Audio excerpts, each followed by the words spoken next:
ప్రభునామమున అందరికీ వందనాలు తెలియపరచుకుంటున్నాను. ఈరోజు దేవుని వాగ్దానం ఏమనగా అపోస్తలుల కార్యములు 20వ అధ్యాయము 28వ వచనము.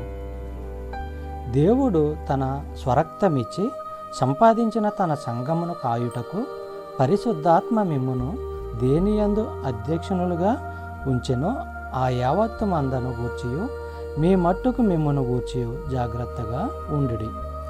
సహోదరులారా, ఇక్కడ సంఘ నాయకులు పవిత్రాత్మ వలన నాయకులుగా నియమించబడ్డారని గమనించగలరు.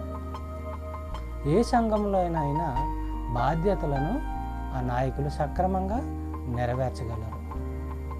ఆ నాయకులు క్రీస్తు గొర్రెలకు కాపర్లుగా, అంటే మంచి కాపర్లుగా ఉండాలి.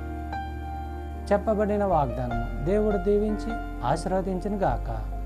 ఆమేన్.